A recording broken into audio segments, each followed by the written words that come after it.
Únicos, os caminhões armados são esquecidos na Guerra do Vietnã. Eles estavam entre as unidades que mais sofreram emboscadas em todo o conflito, ganharam 2 medalhas de honra e, ainda assim, não eram um ramo oficial do exército. Eles nasceram como uma resposta a emboscadas horríveis que estavam dizimando comboios de suprimentos e depois evoluíram para algo que ninguém poderia imaginar. Esta é toda a história deles. Emocionante, sombria e trágica. No verão de 1967, as operações terrestres americanas no Vietnã haviam se tornado um enorme fardo logístico. Centenas de bases avançadas em todo o país, especialmente nas terras altas centrais, dependiam inteiramente de comboios de caminhões. Cada tiro de fuzil, projétil de artilharia e galão de combustível para helicópteros e veículos vinham de caminhões. Sem estradas como a Rota QL-19 que se estende do porto costeiro de Quon até bases no interior como Anki e Pleu, toda a presença militar do ZEUA na região entraria em colapso. A cavalaria aérea era rápida, móvel e dava ao ZEUA uma enorme vantagem no terreno da selva. Mas o inimigo rapidamente percebeu que toda a divisão dependia de comboios de suprimentos terrestres. Eles viajavam por mais de 100 metros de estradas longas e isoladas, enquanto os comboios eram compostos por caminhões de carga de casco mole com poder de fogo mínimo ou nenhum. O que poderia dar errado? Os motoristas não eram soldados de infantaria. A maioria eram garotos de 20 anos com apenas treinamento básico em armas e um rifle. A proteção do comboio geralmente era de 2 ou 3 jipes com metralhadoras M60 montadas junto com as armas pessoais dos motoristas. Mas, além disso, os caminhões eram alvos fáceis. A princípio, isso não foi visto como um problema. A doutrina havia sido herdada da Guerra da Coreia e de antes, onde emboscadas eram relativamente raras e geralmente envolviam forças inimigas menores e menos organizadas. Mas no Vietnã, o Vietcong e o exército norte-vietnamita estudaram as operações do ZEUA de perto. Eles logo entenderam que os caminhões eram o calcanhar de Aquiles do esforço de guerra americano. Diferente de bases de fogo fortemente protegidas, comboios de caminhões seguiam cronograma previsível por rotas conhecidas na selva, muitas vezes sem apoio direto. Então chegou o dia que mudaria tudo. 2 de setembro de 1967. Naquela tarde, um enorme comboio americano de cerca de 90 veículos estava retornando para Canyon. A estrada tinha uma selva densa a menos de 3 metros da borda e, com curvas fechadas, a visibilidade era severamente limitada. Depois, ficou sendo o beco da emboscada. Você provavelmente está se perguntando o porquê. O EVN tinha cerca de 60 a 80 soldados entrincheirados em posições de combate preparadas em uma encosta acima da estrada, camuflados e esperando. Quando os veículos da frente entraram na zona de matança, um tiro de rifle sem recuo atingiu o jipe da frente, matando o comandante do veículo instantaneamente. Uma série de minas montadas em pranchas de madeira foram puxadas para o outro lado da estrada e detonadas, incapacitando vários caminhões e paralisando a coluna. A encosta foi tomada por tiros. Minas Claymore, armas automáticas e RPGs choveram sobre o comboio. Motoristas armados apenas com rifles M14 ou M16 e alguns carregadores foram pegos completamente desprevenidos. Alguns tentaram revidar os tiros de seus veículos. Outros saíram e lutaram na beira da estrada. Pelo menos 3 caminhões foram invadidos por combatentes inimigos que subiram nas cabines e atiraram cargas de munição para dentro ou através dos para-brisas. A emboscada se estendia por quase 1 quilômetro, caminhões em chamas. Em apenas 10 minutos, 30 veículos foram destruídos ou desativados. 7 americanos morreram e outros 17 ficaram feridos. Muitos dos motoristas não tinham ideia de qual era o procedimento operacional padrão. Ninguém esperava por isso, mas o EVN esperava. Essa emboscada, teste deliberado, sondou a resposta americana e o tempo disponível antes da chegada de helicópteros de ataque ou forças de reação ao sistema de comboios. Helicópteros da 1ª Divisão de Cavalaria chegaram em 10 minutos, repelindo o inimigo da colina com o apoio de helicópteros de ataque. Mas a essa altura, o estrago já estava feito. Esse acontecimento enviou ondas de choque por todo o 8º Grupo de Transporte. A guerra havia mudado, e os motoristas agora sabiam disso. Dirigir caminhão não era serviço de primeira linha, antes. Após 2 de setembro, eles não tinham mais essa ilusão. Agora eram alvos principais. O exército precisava fazer algo rápido. A polícia militar começou a aumentar suas patrulhas de rota e mais responsabilidades de postos de controle foram atribuídas. Arados romanos, trazidos por engenheiros, abriram largas pistas na selva, removendo a cobertura das emboscadas. Pode ter ajudado um pouco, mas não foi o suficiente. A estrada era simplesmente muito longa, muito remota e impossível de tornar segura em toda a sua extensão. E o inimigo estava bem ciente disso, pois eram os mestres das táticas de selva e de guerrilha. Para protegê-los, algo tinha que andar ao lado dos caminhões carregados em sua velocidade lenta em colinas e curvas fechadas. Mas tanques e veículos blindados de combate eram eram escassos e já estavam mais do que ocupados lutando nas linhas de frente. Foi então que a solução real começou a tomar forma nas mãos do grupo de transporte e seus jovens motoristas com pouco mais de 20 anos. Eles pegaram o que já tinham, caminhões de carga de 2,5 toneladas,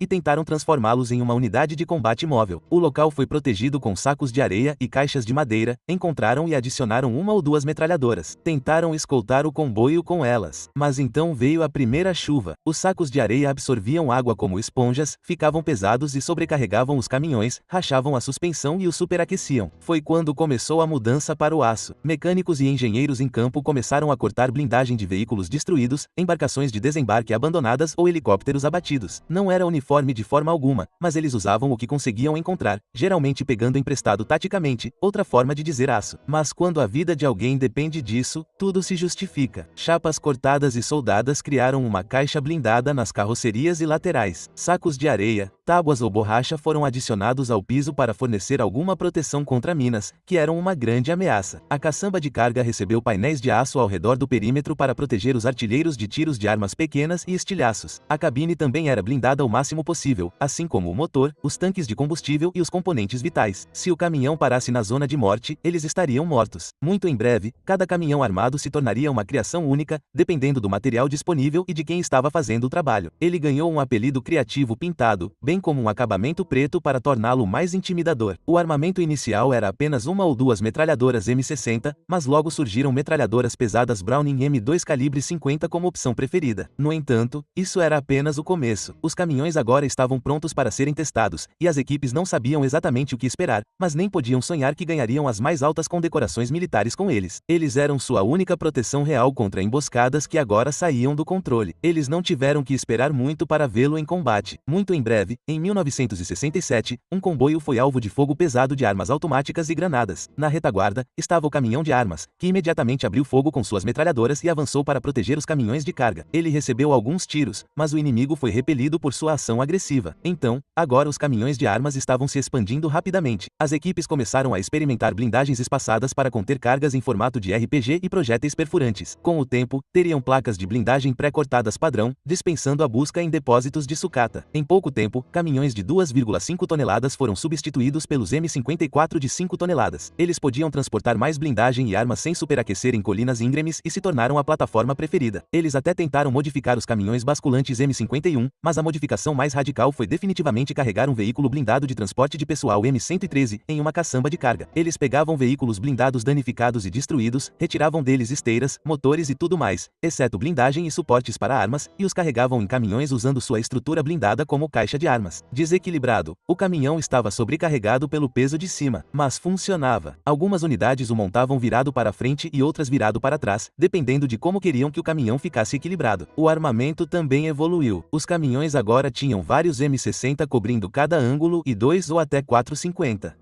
O objetivo era liberar o máximo de poder de fogo possível no menor tempo possível para dominar os atacantes e interromper a emboscada. Alguns montavam miniguns recuperados de helicópteros danificados. Alguns poucos tinham M45 Quad 50 originalmente projetados para defesa antiaérea, oferecendo enorme poder de fogo supressivo. As equipes levavam lançadores M79, granadas, rifles e munição suficiente para arruinar o dia de qualquer emboscada. Caminhões armados, cerca de 5 homens, eram uma formidável unidade móvel, e o inimigo deu a eles um apelido, Sopro do Dragão, por um motivo. Caminhões armados eram posicionados por todo o comboio, geralmente na frente, no meio e atrás. A princípio, pensava-se que um caminhão armado para cada 10 caminhões de carga era o suficiente, mas isso logo se mostrou errado, e essa proporção mudou para 5 para 1, quando possível. Durante emboscadas, caminhões de carga fugiam da zona de morte enquanto os armados avançavam para o tiroteio, protegendo-os ao máximo. Eles também resgatavam motoristas feridos de caminhões avariados e garantiam que todos deixassem a zona de matança o mais rápido possível. Havia duas táticas principais para conter a emboscada. Uma dirigia até a borda da zona de morte, disparando fogo de supressão,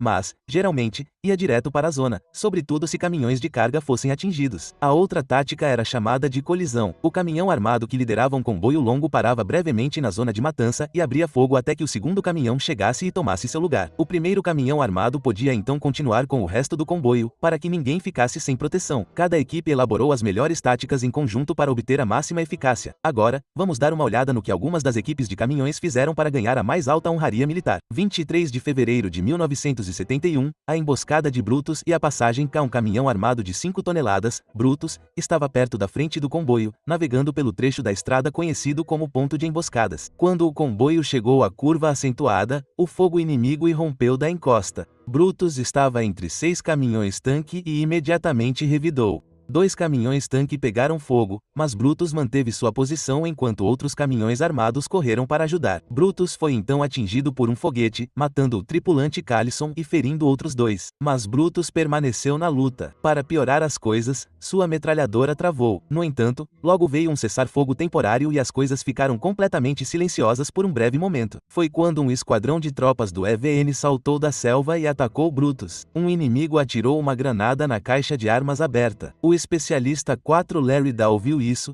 gritou um aviso e se jogou na granada. A explosão o matou instantaneamente e feriu o resto da tripulação, mas Larry o salvou, pois teria matado a todos. O motorista nem sabia o que aconteceu, mas reagiu e avançou em meio à fumaça e às chamas dos caminhões-tanque em chamas, tirando-os da zona de matança e levando-os ao primeiro posto de controle, onde foram evacuados. O sacrifício de Larry Dahl salvou a tripulação e ele foi condecorado póstumamente com a Medalha de Honra. Em 25 de agosto de 1968, o especialista de William C.A. não era um tripulante de caminhão armado, mas um motorista de um comboio de transporte. No entanto, sua história definitivamente merece um lugar em nosso vídeo. Um longo comboio de 81 caminhões transportando combustível e munição de artilharia estava passando pela vila de Apne. Eles não tinham caminhões armados, apenas 8 jipes com M60S e motoristas com M16S e sem cartuchos de munição. Os veículos da frente avistaram homens em uniformes da RVN com rifles M16, mas algo parecia estranho. Eles deveriam ser aliados, mas segundos depois, eles abriram fogo contra o comboio, e a emboscada começou de todos os lados. William C.A. dirigia um caminhão com cargas de pólvora de artilharia e, sabendo onde estava sentado, saltou e se protegeu. Outro motorista se juntou a ele, mas eles tropeçaram em caças VC a 10 metros deles. Se abriu fogo imediatamente, derrubando 2 deles, enquanto outro motorista conseguiu derrubar um. Então seu M16 travou. Se então avistou um atirador em uma árvore a cerca de 75 metros de distância e o matou. Quando uma granada caiu ao lado dele, ele a atirou de volta pouco antes de explodir, matando os 2 VC que a haviam atirado. Se chegou a chutar ou atirar de volta 3 granadas em apenas alguns minutos, de alguma forma milagrosa, antes que explodissem. Ele foi atingido no pulso, mas continuou lutando e organizando a defesa com o resto dos motoristas. Ele derrubou mais 3 VC que atravessaram a estrada, mas segundos depois, um atirador o atingiu na cabeça, matando-o instantaneamente. Faltavam apenas 60 dias para ele voltar para casa. Ele também recebeu a Medalha de Honra póstumamente. Apesar de ter sido desmantelado e abandonado após o fim da guerra, o conceito de caminhão armado não morreu. Ele evoluiu para as modernas plataformas de proteção de comboios de hoje, mas no Vietnã, elas eram a tábua de salvação das forças americanas.